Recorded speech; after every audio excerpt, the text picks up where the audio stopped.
Bonjour à tous et bienvenue sur la chaîne Esquisse Miniature où dans cette vidéo on va parler de ça, donc de l'imprimante 3D à dépôt de filament Bamboo Lab X1 Carbone. Le nom est un petit peu compliqué mais je vais vous en parler parce que j'ai atteint les 3000 heures de print avec cette machine et du coup je pense pouvoir vous faire un retour assez pertinent sur son utilisation.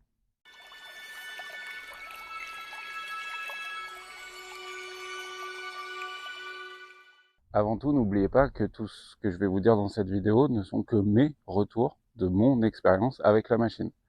J'ai pas connaissance autour de moi que des gens aient eu des problèmes avec cette machine, donc j'ai l'impression qu'il y a quand même une stabilité qui est vraiment pas irréprochable, mais en tout cas pas loin d'être irréprochable.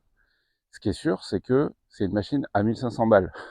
Voilà, que les choses soient dites.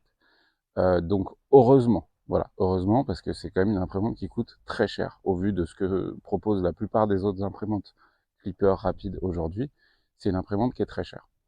À l'époque où elle est sortie, elle n'avait pas de concurrence. Aujourd'hui, elle commence à en avoir des concurrentes un petit peu plus sérieuses de cette machine. Par contre, j'ai un livreur qui arrive. Bon, venons-en maintenant à l'imprimante en elle-même. Vous allez voir que dans cette vidéo, je vais passer devant la machine, évidemment. Il faudra m'excuser, c'est dans un de mes ateliers, donc c'est un peu le foutoir, mais au moins vous verrez la machine. On va parler aussi de l'AMS. L'AMS, c'est donc l'Automatic Material System, cette espèce de boîtier que vous pouvez poser sur la machine qui permet de gérer jusqu'à 4 filaments. Alors en vérité jusqu'à 16 parce que vous pouvez en mettre 4. Et pour moi, le point noir de la X1 Carbone avec l'AMS, bah, c'est l'AMS. Voilà. Mais sinon, la machine en elle-même, c'est juste une tuerie. Voilà, je pourrais difficilement m'en passer aujourd'hui au quotidien. Je vous cache pas que depuis que je l'ai, si j'ai sorti 3000 heures de print sur elle, c'est que j'ai fait 90% de mes prints avec cette machine. Je n'utilise quasiment plus les autres. Donc dans le cas d'un créateur comme moi qui a besoin de faire des crash tests comme ça très très réguliers sur les décors, sur les statuettes, des accessoires de jeu, bref, ce genre de choses, c'est de loin la plus pratique parce que je n'ai pas à réfléchir. Je peux me concentrer à 100% sur la création de mon objet et l'aspect slicing, l'aspect maintenance de la machine, etc. Je me pose plus trop de questions en fait, j'envoie le print, j'appuie sur le bouton, je sais que X heures après, j'ai l'objet et je peux le critiquer, etc. et avancer comme ça sur mes projets. Donc en fait, vraiment pour quelqu'un qui est un peu créateur, qui va faire des trucs comme ça et surtout de manière régulière, c'est vraiment une machine super. Je reviens juste brièvement sur le prix. Elle est à 1500 euros. Je pense qu'elle va baisser parce que la plupart de ses concurrentes qui sont pas à son niveau, hein, mais n'empêche, font que l'écart, notamment avec la petite A1 qui propose récemment, l'écart, il y a un gap de fou, quoi. Vraiment, il y a un écart de dingue, puisque la petite A1, si vous la prenez sans le nouvel AMS vraiment nu, elle est à 350 euros, je crois, alors que la X1 Carbone, sans l'AMS, elle est à 1300 balles. Donc en vrai, des petites A1 comme ça, vous pouvez en avoir 4 pour le prix d'une X1 Carbone, alors que la taille de plateau est quand même, il y a un petit écart, mais c'est pas non plus la folie. Le gros atout de la X1, c'est qu'elle est fermée dans une chambre.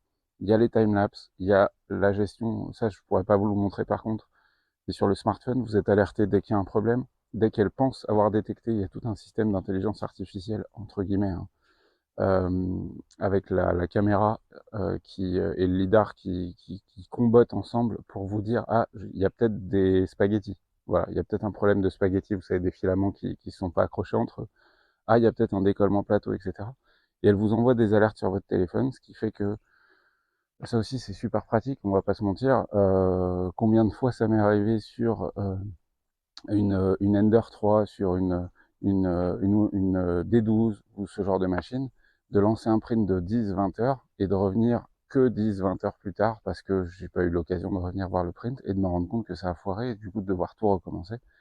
Donc en fait, ce que cette machine vous vend, c'est avant tout du confort d'utilisation et de la rapidité. Voilà. Mais c'est surtout du confort d'utilisation. En fait, à mon avis, le prix de la machine, c'est le logiciel, toute l'intelligence artificielle, entre guillemets, qu'ils ont développé derrière, qui vous permet d'être ultra confortable. Donc, le prix est pour moi à peu près justifié, en tout cas à titre professionnel. Dans le cas d'un amateur, c'est un gros billet à sortir, ça je suis d'accord. 1000 balles, c'est quand même, plus de 1000 balles, c'est quand même très très cher. Mais c'est vrai que si vous êtes un printer fou, si vous passez d'une imprimante standard à une X1, vous allez prendre une petite gifle dans la tronche qui va vous dire « Ah, mais c'est ça l'impression 3D trop cool !» Voilà, très clairement. Ce que je vous propose maintenant, c'est qu'on passe devant la machine. Comme ça, je vous fais les critiques un petit peu en direct. Il faut m'excuser encore une fois pour le cadrage parce que c'est un peu le souk. Vous allez le voir dans mon bureau.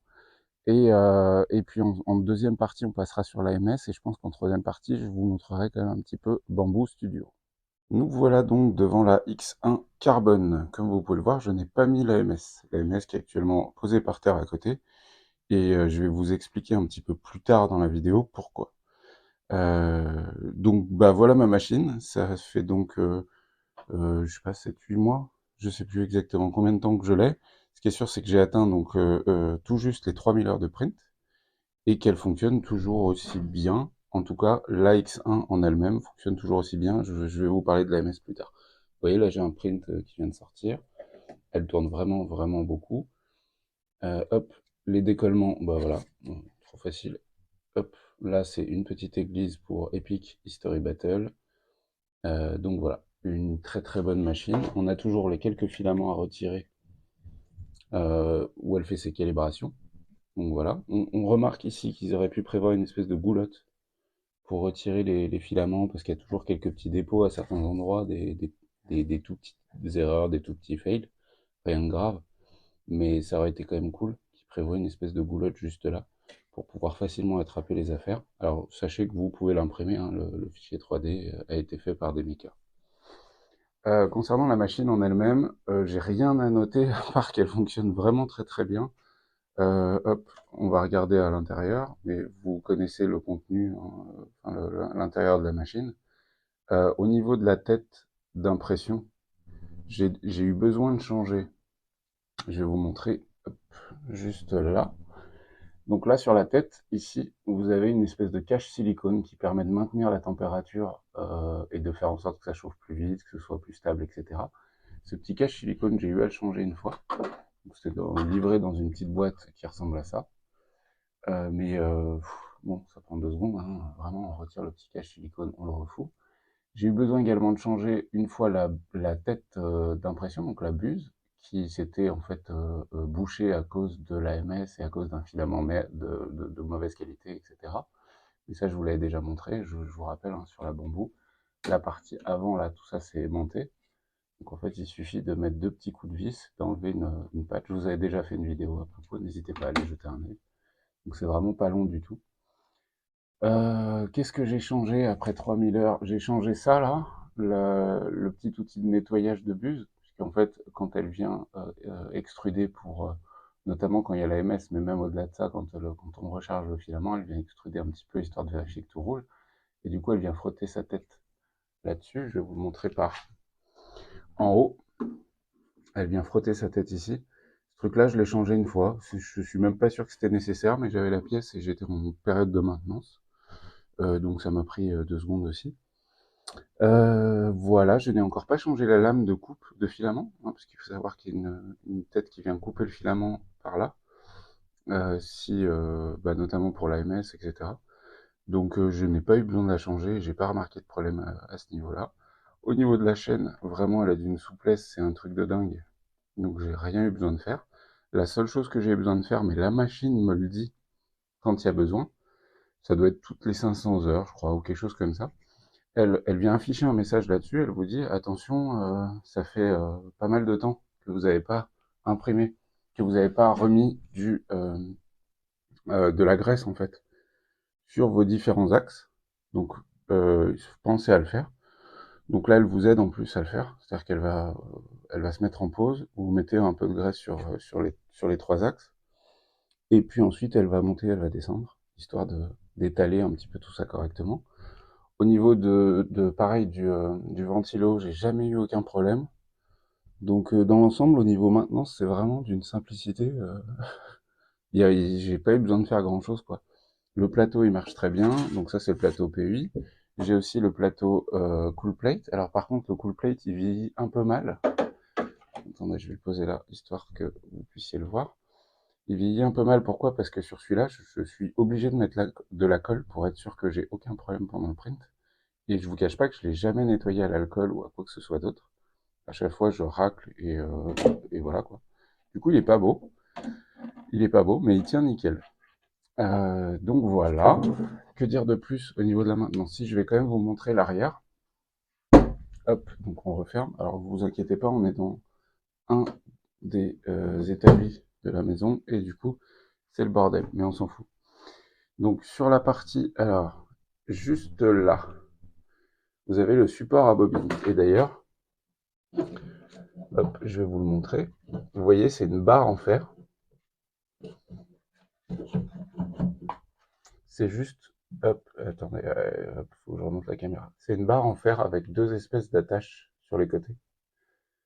Ça, je pense que ça vaudrait le coup de le changer parce que ça glisse pas super bien en fait. Et du coup, je pense que ça fait bosser un peu trop fort l'extrudeur.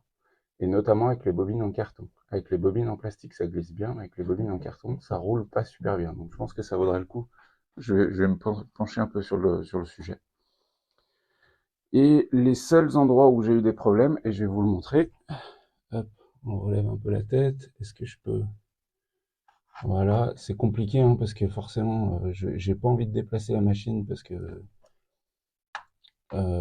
c'est chiant, tout simplement. Voilà, hop, on lève la tête. Donc juste là, hop, cet objet-là, là. Donc ce truc-là, que vous voyez à peine, c'est la partie qui permet de connecter le ou les AMS. Là-dedans, j'ai eu des embrouilles. Mais je vais vous en parler dans de meilleures conditions, parce qu'ici, c'est un peu compliqué. Et ensuite, la machine en elle-même, voilà, elle fonctionne vraiment très très bien. Je vois pas quoi vous dire de plus. Vous voyez, j'ai des prints sur la carte SD. En interne, bon, il y a les trucs, mais on s'en fout un peu, parce que la plupart du temps, c'est vraiment des trucs sans intérêt. Il y a une carte SD. Ça, si j'ai eu besoin, ah ouais, voilà, ça, faut quand même que je vous le précise. En fait, le seul point un peu bizarre, c'est que pour pouvoir envoyer des prints en Wi-Fi sur la machine, donc sans avoir besoin de mettre de carte SD, ça passe par le cloud de Bamboo. Et du coup, si ça passe par le cloud de Bamboo, si le cloud de Bamboo a un problème, bah vous pouvez pas envoyer vos fichiers en Wi-Fi. Du coup, il faut mettre ça sur clé, sur carte SD. Ça m'est arrivé une fois depuis X mois que le cloud de Bamboo soit down au moment où je veux lancer un print en Wi-Fi. Mais voilà, à ce moment-là, je n'ai fait que prendre la carte SD qui est ici et du coup transférer le fichier là-dessus, tout simplement quoi. Cache d'impression, normalement c'est les derniers prints. Évidemment, vous avez aussi toutes les vidéos, mais d'ailleurs on les voit pas là-dessus les vidéos. Les vidéos, il faut aller sur le PC pour se connecter, pour voir tous les timelapses qu'elle a fait, parce que je fais quasiment, pas à chaque fois, mais je fais très souvent des timelapses. Là, on peut voir d'ailleurs qu'elle n'est pas connectée au réseau. Alors si, ça y est, elle finit par s'y connecter. C'est une IP locale, hein, donc il n'y a pas de souci. Et puis ensuite, ici, vous avez la gestion des différents paramètres, mais en vrai, on y va tellement rarement, parce qu'il n'y a jamais besoin de rien faire, en fait. La seule page dont on se sert souvent, c'est la page filament. Alors là, vu que j'ai pas l'AMS, bah, c'est super simple, charger ou décharger. Donc là, l'idée, si je veux changer mon rouleau de filament, je vais faire décharger. Elle va chauffer, elle va vous dire tirer le filament, vous tirez le filament, etc. Pas grand chose à dire de plus. C'est extrêmement simple. Et pour l'AMS, c'est la même chose, sauf que vous avez plusieurs cases. Vous sélectionnez la case en question, et voilà quoi. Là, ce que je vais faire, c'est que je vais vous parler maintenant un petit peu des différents problèmes que j'ai eu avec l'AMS. Alors, nous voilà devant l'AMS. Il est évidemment débranché au moment où je vous parle. Ça ressemble à ça. Donc, vous avez la place pour mettre 4 filaments à l'intérieur. Ça, c'est le câble de connexion à la bambou. Il y en a un deuxième, hein, sauf que là, il est derrière la machine. Et ça se présente comme ça. Le principe de l'AMS, vous voyez, j'ai quelques petites chutes. Ici, vous avez des caches pour mettre je me souviens plus comment ça s'appelle, pour faire en sorte que le filament reste bien sec, tout simplement. Il y en a deux. L'AMS, c'est quoi? En quoi c'est cool, en quoi c'est un peu chiant? Alors, commençons par les trucs cool. Vous pouvez imprimer en multimatériaux, et ça, c'est trop cool. Vraiment, et puis c'est ultra simple d'utilisation, c'est bien foutu. Le seul truc, c'est qu'il faut utiliser des bobines plastiques ou les bobines de bambou. Pour plein de raisons. La première des raisons, c'est ces patins-là, qui tourne là, en fait, quand là on le voit pas tourner parce qu'il est propre, mais il est en train de tourner. Ces patins-là qui sont aussi juste là, juste ici. Ces patins-là, en fait, si vous êtes sur du filament en bobine carton, ça use le carton au fur et à mesure. D'ailleurs, vous voyez des petits dépôts. Ça, c'est des dépôts de carton, en fait, à force des frottements. Et surtout, il faut aussi du filament parfaitement embobiné sur le rouleau, parce que la machine ne détecte pas s'il y a un problème d'enroulement ou autre. Elle va simplement vous dire, attention, je peux plus tirer sur le filament, ou attention, quand je le rembobine, je me rends compte qu'il y a un problème avec ça. Et c'est un peu la misère. Ensuite, il y a un autre point, c'est ces espèces d'encoches, juste là. Ils ont fait des encoches, ce qui n'est pas complètement déconnant, pour que quand on fout la bobine, elle soit bloquée par l'encoche en question. Et en plus, il y en a deux, ce qui fait que pour les bobines un peu plus larges, on peut le placer un peu différemment. Le truc, c'est que cette encoche-là, si à une bobine carton, vous venez mettre le support, enfin le maintien plastique qui s'imprime en plus, je sais pas où je l'ai foutu, je le cherche, il est là. Donc vous pouvez imprimer ces trucs-là en plus, qui permet d'éviter que le carton s'use quand ça tourne. Donc ça, c'est un truc à visser sur la bobine. Le problème, c'est que ça vient épaissir les languettes de la bobine, et des fois, ça passe plus là-dedans. Du coup, quand on fout la bobine, elle est légèrement surélevée, puisqu'elle ne peut plus rentrer correctement dans la coche. Et si elle est légèrement surélevée, eh ben, ça vient plus frotter sur le patin d'entraînement. Et si ça frotte plus sur le patin d'entraînement, la bobine, elle tourne plus. Donc c'est un nid à soucis. Alors, je tiens quand même à préciser qu'il a parfaitement fonctionné pendant 2 mois. Voilà. En fait, pendant toute ma période de test d'impression multimatériaux, il a très très bien marché. Et je me suis rendu compte qu'il y avait beaucoup plus de maintenance à faire sur l'AMS que sur l'imprimante en elle-même. En fait, régulièrement, il faut venir penser à regarder là-dedans s'il n'y a pas des dépôts de plastique de votre filament, puisque c'est ici qu'il a entraîné. Là, vous avez des extrudeurs, en fait. Donc, il faut absolument vérifier qu'il n'y ait pas de dépôt qui pose problème, des accroches. Ça, c'est une pièce détachée que vous pouvez changer régulièrement. Et la merde aussi, oui, voilà. C'est si jamais vous avez un filament qui casse, ça m'est arrivé ça. Ça arrive que ça casse en dessous, là-dessous, en dessous de ce truc. Alors, est-ce que je peux pas vous montrer? En fait, le chemin du filament, là, c'est simple. Il rentre par ici, il passe par en dessous, et il ressort par là. Et ensuite, il va dans le bodem qui est ici, qui est connecté à l'arrière de la machine. Ok? Il arrive que ça casse en dessous de ce bordel. Je vais essayer de vous montrer en le retournant. Mais forcément, non. Malheureusement, c'est pas transparent, donc je peux pas vous montrer. Du coup, dans ces moments-là, c'est la merde. Parce qu'en fait, enfin, c'est la merde. Tout est réglable. C'est ça qu'il y a de bien avec Bambou, hein. C'est qu'à tout moment, la maintenance peut se faire. Il y a pas de souci. Le seul truc, c'est que c'est du temps. Et quand on a touché à Bambou, on se rend compte que le temps, c'est quand même ce qu'on cherche le plus la plupart du temps. Et que tout est tellement simple sur la machine que dès qu'on a un problème, mais en vrai, le nombre d'heures que j'ai passé sur la Bambou, c'est rien du tout à côté des Ender 3, ou des Viper, ou de ce genre d'imprimante. Bref, là, dans ce cas-là, s'il y a quelque chose qui casse dessous, il faut démonter toute cette partie-là. Vous avez 4 vis, juste là. Retirez ce plateau, et en dessous, vous avez accès à un autre bowden dans lequel est bloqué le bordel. Et ensuite, il faut tout remettre. Le seul truc, c'est que pour démonter ça, il faut qu'il n'y ait pas de filament. Et fatalement, si vous aviez votre AMS de branché, vous avez vos 4 bobines. Il y a de fortes chances que vous ayez vos 4 bobines. Du coup, sur la machine, il faut lui dire « décharge-moi toutes les bobines ». Et en fait, le déchargement des 4 bobines, ça prend facilement 10 minutes. Il y a le temps de chauffe. Alors 10 minutes, j'exagère peut-être. Il y a le temps de chauffe, hop, il va purger un peu, on retire la bobine 1, ensuite on passe à la 2, à la 3, à la 4. Ouais, je pense que finalement c'est bien 10 minutes pour retirer les bobines. Pour les mettre, ça va beaucoup plus vite. Que dire de plus sur cette AMS?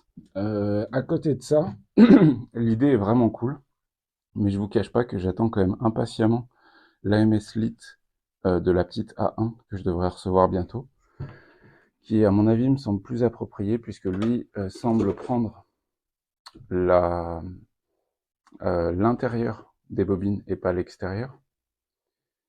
Donc faut juste espérer qu'on va pas avoir de soucis sur les différents diamètres de trous qu'il y a dans les bobines en fonction des marques. D'ailleurs, messieurs les fabricants de filaments, merci de faire des bobines standardisées. Ok, arrêtez de changer de taille de partout et mettez-vous tous d'accord pour utiliser les mêmes tailles de bobines au millimètre près, quoi. Parce que sur nos machines, des fois, c'est un peu galère. Donc voilà, je suis quand même impatient de tester le nouvel AMS qui prend l'intérieur. Et du coup, il y aura peut-être pas ce phénomène de frottement sur la partie extérieure. D'ailleurs, on peut le voir. Je sais pas si vous voyez. Hop, je vais essayer de faire un focus. Mais on voit en fait que le contour de la bobine, il a été abîmé par les patins d'entraînement de l'AMS. D'ailleurs, c'est ça, hein, comme je vous ai dit, les dépôts. Et voilà. Mais du coup, à côté de ça, ça reste un bon outil, l'AMS. Mais pour moi, c'est très difficile d'en faire un outil de production régulière, très régulière. Ce que je veux vous dire, c'est que voilà, moi, je viens d'atteindre les 3000 heures de print avec la machine, et du coup, ça veut dire que j'imprime beaucoup. Je suis un peu pro dans le domaine, donc j'imprime énormément. Et du coup, ce qu'on cherche quand on imprime beaucoup, bah, c'est une stabilité du produit. Pour ça, la X1, elle fait des merveilles. La P1P, c'est pareil. Alors la P1P, je l'ai pas, mais j'ai des retours qui me disent que c'est vraiment une très très bonne machine aussi.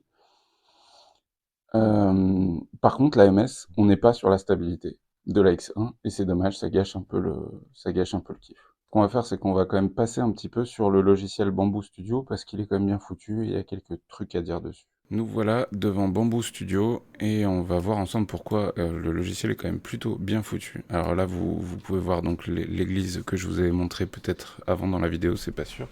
Si, hop, est-ce que je peux vous la montrer avec la caméra? Elle est là. Hop, juste là. Donc on voit qu'elle est sortie sans problème majeur. Donc bah ici vous allez importer vos différents fichiers. Alors ce qu'il y a de bien, un détail très important quand on imprime beaucoup, c'est que c'est pratique. Le drag and drop fonctionne. C'est-à-dire qu'avec votre souris, vous allez prendre, si vous avez deux écrans ou que vous faites des plus petites fenêtres, vous allez prendre le fichier dans un dossier à droite, vous allez le glisser ici, et il va directement apparaître sur le logiciel. Ensuite, sur la partie gauche, j'ai rien à noter de particulier. Vous avez différents types de réglages qui sont tous très bien et qui fonctionnent tous très bien. Globalement, moi j'utilise la majorité du temps le 0.16 optimal, notamment pour les décors, puisque c'est celui que je trouve qui a un meilleur compromis en termes de qualité d'impression, de temps de print, et voilà, tout simplement, et de solidité aussi. Dès que je vais faire des pièces un petit peu plus techniques qui demandent un peu de résistance, je sais pas, des supports de tringles à rideaux, ce genre de trucs, des porte-manteaux ou je ne sais quoi d'autre, je vais utiliser le mode Strange juste là. Alors, par contre, j'ai l'impression que les fenêtres ne s'affichent pas, mais c'est pas très grave. Donc ici, vous avez un menu déroulant en fait hein, qui s'affiche. Malheureusement, c'est vrai que quand je fais la prise de vidéo, ça s'affiche pas. Strange qui va en fait augmenter la densité de remplissage que vous pouvez modifier de toute manière à tout moment dans le petit onglet qui est ici. Alors il faut savoir que là s'affiche tous les paramètres avancés. Par défaut, vous allez voir que ça sur les paramètres. Je vous invite vraiment à cocher la case Advanced juste là, qui vous permet de paramétrer de manière un petit peu plus précise différentes choses sur votre print. Donc la version solide en 0.2 est vraiment très bien pour imprimer des trucs solides. Et ensuite, quand je veux sortir des gros objets qui n'ont pas besoin d'être très jolis, en tout cas là où les layers n'ont pas trop d'importance, je pense aux lanternes que j'ai fait par exemple pour la taverne, je peux passer en 0.28 qu'ils appellent Extra Draft et qui permet d'imprimer quand même un petit peu plus vite. Alors l'écart est pas fou, mais on gagne bien 20% quand même. 20% de vitesse d'impression, et la définition évidemment baisse un petit peu, mais quand c'est des grosses lanternes par exemple, on s'en fiche un peu.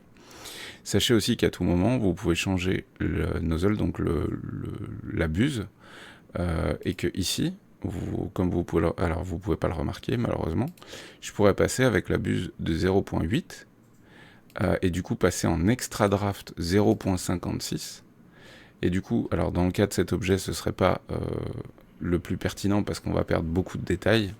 Parce que 0.56, ça fait 560 microns, donc ça fait un demi-millimètre. Plus d'un demi-millimètre. Donc ça fait quand même des très très grosses épaisseurs de couche. Par contre, en termes de temps de print, vous allez gagner de ouf, quoi. Vous voyez, ça sort en 4 heures. Alors oui, comme je vous dis, on voit les layers. Il y a pas mal de détails. En vrai, je pourrais mettre un objet beaucoup plus simple, imprimé en 0.56, et je pourrais le sortir vraiment très très vite, quoi. Vraiment très vite. Et du coup, la gestion des buses, là aussi, alors évidemment, il ne faut surtout pas oublier d'avoir changé la buse sur la machine. La machine ne fait pas tout toute seule non plus. Si vous êtes habituellement, par défaut, vous êtes en 0.4 et que vous voulez lancer un truc en 0.8, n'oubliez pas d'aller changer la buse de votre machine, mais ça prend, allez, 3 minutes, quoi. 3-4 minutes, c'est vraiment assez rapide à faire.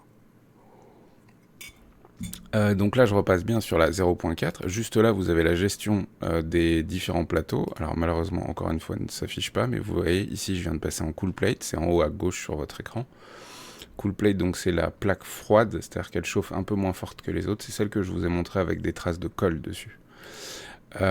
Vous avez ensuite la smooth PEI plate et vous avez la textured PEI plate. C'est celle que j'utilise 99% du temps, qui va créer une petite zone un peu rugueuse sous l'objet quand vous allez le sortir, mais qui a une accroche de ouf. Enfin voilà, il n'y a aucun problème d'accroche. Je pourrais imprimer plein de petits objets là-dessus, ça tiendrait sans aucun problème. Au niveau des paramètres ici, il y a une chose peut-être un peu pertinente que je voulais vous montrer, c'est au niveau des supports. Le truc que j'ai remarqué, notamment sur la cool plate, donc sur la plaque froide, même en mettant de la colle, quand c'est vraiment des zones d'accroche sur le plateau qui sont très très fines, toutes petites, 2 ou 3 bandes de filament, etc. Si vous voulez pas de problème, Bamboo va le faire tout seul au moment où vous allez cliquer sur Slice, mais des fois, il rajoute un écart entre l'objet et le brim. Le brim, c'est donc l'espèce de jupe qu'il y a autour de l'objet pour augmenter son accroche. Et là, comme vous pouvez le voir, il met un brim avec un écart de 0.1 mm, c'est-à-dire qu'il y a 100 microns entre le brim et l'objet. Ça, moi, je le passe à 0. Donc je veux que le brim il soit en contact avec l'objet. Ça va augmenter énormément l'adhésion de l'objet sur la plaque. Ça va juste impliquer peut-être parfois un peu d'ébavurage sur la partie base de l'objet. Parce qu'il était en contact avec le brim tout simplement.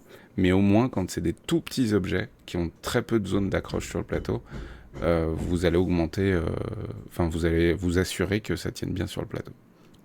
Ensuite, il y a plein de types de brimes différents, etc. Et l'autre point, ce serait sur les supports. Donc là, vous allez pouvoir choisir ou non. Alors Bamboo vous le dit, au moment où il slice, il vous dit attention, j'ai remarqué qu'il y a trop d'endroits en surplomb, il faudrait mettre des supports, pensez à mettre des supports. Du coup, dans ce cas-là, vous allez cocher cette case-là, Enable Support, vous allez les activer. Par défaut, c'est les supports automatiques. Je vous invite vraiment à passer sur les supports arbres, donc qui s'appellent Tree, qui sont des supports qui tiennent super bien, qui se retirent vachement plus facilement, qui laissent moins de marques. En termes de rapidité d'impression, c'est pareil. Par contre, il y a des gens qui disent que c'est plus rapide les supports arbres que les autres, mais en vrai, de ce que j'ai remarqué moi, j'ai pas l'impression. C'est à peu près le même temps d'impression de ces supports.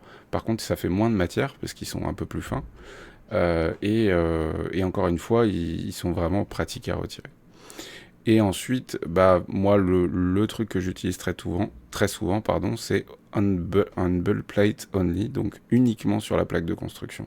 Ce qui veut dire que je vais venir supporter uniquement les endroits qui pourraient toucher, en vue du dessus, la plaque de construction. C'est-à-dire que s'il y a un endroit en support à l'intérieur de mon objet, si je coche ça, il n'y aura pas de support. Donc attention à cet aspect-là. Moi, je l'utilise souvent, mais du coup, pour les décors, c'est beaucoup plus pertinent. Et vous avez Support Critical Region Only, qui va permettre de lui dire, en fait, mets-moi le minimum de support. Je vous la fais courte. Mets-moi vraiment le strict minimum de support. Les endroits où vraiment ça va se casser la gueule, tu mets un support le plus petit possible. Et voilà. Et très souvent, c'est pareil, je le coche aussi, et ça marche très très bien.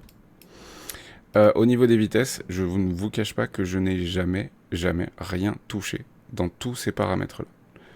J'ai jamais eu besoin déjà, et puis au-delà de ça, elle va déjà tellement vite que j'ai pas voulu faire de modifs qui pourraient risquer que mon imprimante déconne. Et surtout quand on est sur device ensuite, donc vous avez l'onglet prépare, où là vous allez préparer votre objet et le slicer. Ensuite vous avez preview, donc ça c'est, vous aurez une visibilité de l'objet slicé avec les paramètres que vous avez indiqués. Vous allez voir toutes les différentes couches, etc. Donc là-bas, là, il est en train de faire le calcul en bas à droite, là où il y a ma tronche. Hop, je me décale un peu. Voilà, il est en train de faire les calculs juste là, 25%. Il génère l'infill région, donc toute la densité de remplissage, pardon, etc. Et ensuite, je vais vous montrer quand même la preview. Et ensuite, il va faire les différentes couches. Vous allez voir que ça avance très très vite. Alors évidemment, ça dépend du PC. Je vous inviterai quand même à... Bah, de toute façon, ça va dépendre énormément de la définition de l'objet. Si c'est un objet qui est très lourd, et même en termes de mégaoctets, voire de gigaoctets, bah, votre PC va bosser un peu plus longtemps. Et puis après, bah, sur des objets simples, ça va prendre quelques secondes, quoi. Même pas quelques secondes. Moi, ici, ça prend... Allez, je dois parler depuis 20-30 secondes pour un objet de cette taille. Donc là, on remarque qu'il m'a posé les arbres, les supports en forme d'arbre. On pourrait se dire, ah, c'est inquiétant, ça va être chiant à retirer, etc. Mais pour information, là, évidemment, il n'y a pas de contact entre l'endroit où il supporte et les murs. Ok ? Donc en fait, au moment où vous allez retirer, ça va juste craquer ici et en bas. C'est tout. Donc c'est vraiment très très simple. Évidemment, dans le cas de cet objet, je l'imprime sans support. C'était vraiment histoire de vous montrer. Et donc, une fois que le print est lancé, on peut aller sur Device. Dans la microcard SD, on peut voir les différents... voilà, des tas et des tas de timelapse. Hop, on peut mettre sur Play, mais malheureusement, ça marche pas parce que c'est une autre fenêtre qui s'ouvre. Ici, vous avez Statut, et j'étais en train de parler de la vitesse d'impression. Juste là, vous pouvez gérer la vitesse en direct de votre machine. Là où je clique, là où c'est 100%, je pourrais le passer en Silent, qui ne marche pas, hein, très clairement, en vitesse sport, qui est 125% de la vitesse normale, ou débile, enfin, vraiment ultra rapide, qui est quasiment 200% de la vitesse normale. Ça m'est arrivé de le passer en sport, donc à 125%, sans aucun problème. Par contre, je l'ai passé une fois en ridicule, voilà, c'est ça le terme qu'ils utilisent, en ridicule, et j'ai eu de la perte quand même de qualité. Surtout que c'était un objet un peu complexe. J'ai pas testé plus que ça. Vous avez la gestion de la lampe ici qui va éteindre et allumer la lumière à l'intérieur. Vous avez la visibilité de votre machine en fait, tout simplement, et ça c'est quand même très pratique. Et voilà. Et là on voit, hop, alors forcément c'est sur ma tronche, on voit juste là que ce print a pris 10 heures, puisque j'ai imprimé ça en 0.12, non en 0.16 pardon, et a utilisé 150 grammes de PLA. Donc ça c'est toute la partie voilà, mise à jour. Donc vous voyez au niveau alors il va falloir que je cache le serial là, super. Et puis que dire de plus, ensuite vous avez la gestion des projets, la calibration. Ici va vous montrer en fait un certain nombre de méthodes pour calibrer le flow rate de l'extrudeur en fait. C'est des choses que vous pouvez faire, mais partez du principe que si vous changez de filament régulièrement, il faudra le refaire à chaque nouveau filament. Du coup, moi, perso, je ne fais pas la calibration. Je l'ai fait une fois pour tester, mais je le fais pas maintenant à chaque bobine parce que ça me gonfle, ça prend, ça prend une bonne heure parce qu'il faut imprimer des choses, dire à la machine, voilà, c'est telle ligne, un peu comme sur les imprimantes papier, c'est telle ligne qui fonctionne le mieux, etc. Ça vous permet d'avoir des prints d'une qualité irréprochable, mais si vous changez de marque de filament régulièrement, ça sert à rien. Enfin, ça sert à rien, il faudra le refaire à chaque fois. J'ai terminé avec Bamboo. Sachez qu'il y a depuis peu, vous pouvez aussi être en lien avec, comment ça s'appelle, Maker World. Donc c'est le site, c'est le Thingiverse de Bamboo, en gros. C'est, voilà, en quelque sorte c'est ça. Où vous allez pouvoir uploader vos différents modèles. Et surtout, vous pouvez aussi les uploader dans le format Bamboo, à savoir en 3MF. Vous pouvez l'uploader aussi en colorisé, parce que c'est une chose dont j'ai pas parlé. C'est la colorisation de l'objet. Qui du coup permet aux gens qui ont aussi une Bamboo de télécharger directement le 3MF lissé pour l'imprimer directement sur leur machine sans rien avoir à toucher. Donc ça, c'est aussi une idée de partage communautaire qui est quand même très très cool. On a terminé cette petite vidéo. Juste un petit truc, les lanternes dont je vous parlais, que j'ai imprimées en plein d'exemplaires, il y en a 2 ici par exemple, il y en a d'autres dans la taverne, mais les 2 là, pour info, c'est du PLA noir Wanao. Ils ont tenu l'été au soleil et ça n'a pas bougé. Je vais essayer de vous montrer de plus près. Pour info, cet été, on est monté à 40-50 degrés. Dehors, non, 50 degrés, j'exagère. On est monté à 40 degrés à l'aise et ça a tenu le soleil sans aucun problème, quoi. Donc voilà, c'était juste une petite info en vrac que je souhaitais vous donner parce que c'est intéressant d'avoir ce genre de petit retour. Donc la vidéo est terminée, j'espère que ça vous a plu. Moi je tenais quand même à vous faire voilà cette espèce de partage quand même de mon retour d'expérience sur la X1 Carbone. Comme je vous dis, je n'arriverai plus à m'en passer aujourd'hui. Je suis quand même très impatient de recevoir aussi la petite A1, surtout si elle est silencieuse, parce que ça voudrait dire que je pourrais peut-être la mettre sur une des étagères pas loin de mon bureau, ce qui me permettrait de lancer des prints ultra rapides. Je pense à des trucs que j'imprime très très souvent, des socles, j'ai besoin souvent de socles, les rouleaux à texture qui marchent aussi très bien et qui s'impriment très vite sur la X1, etc. Donc j'attends de voir, mais vous inquiétez pas, c'est évident que vous aurez une vidéo sur cette petite A1. Et voilà, tout simplement. J'ai terminé. J'espère que cette vidéo vous a plu sur la X1. Et puis, de toute façon, on va se retrouver très vite pour de nouvelles vidéos parce que je vais tester aussi une de ses concurrentes qui s'appelle la Anker, mais ce sera dans une autre vidéo. Apparemment, ça a l'air d'être une bonne machine. Je pense que Bamboo a besoin là maintenant parce qu'il a assis un petit peu sa place d'imprimante haut de gamme entre guillemets et ultra facile d'utilisation, etc. Bamboo a inventé vraiment plein de choses dans le milieu de l'impression 3D FDM, et rien que pour ça, un gros bravo à eux. Par contre, maintenant, il va falloir qu'ils développent un petit peu plus leur gamme de machines, parce que je pense qu'ils vont avoir de plus en plus de concurrence. Ça ne veut pas dire que ce sera des aussi bonnes machines, mais n'empêche qu'ils vont avoir de la concurrence.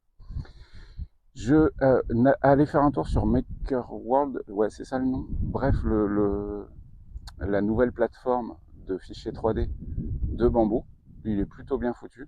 Pour les créateurs, n'espérez pas gagner des sous avec Maker World parce que y a rien on ne peut rien mettre en vente. Par contre, si l'idée c'est vraiment de partager des fichiers 3D comme ça gratos, vous pouvez quand même gagner des points dessus qui vous permettent d'avoir des réductions, des bons de réduction si vous achetez du filament bambou par exemple, ou des jouets, enfin des kits d'impression 3D, bref. Allez jeter un œil, vous allez voir, c'est plutôt cool. Et ce côté pratique, qui à mon avis mériterait d'être développé encore plus, de gestion de votre machine par l'appli Bamboo sur le téléphone, et du coup d'aller sur Maker World sur le téléphone pour lancer un print sans passer par l'ordinateur. Et ça, c'est un méga atout pour toucher monsieur tout le monde. Je vous souhaite bonne peinture, bon jeu, bon print, bon plein de choses. Et on se retrouve très vite pour de nouvelles vidéos. Ciao, ciao!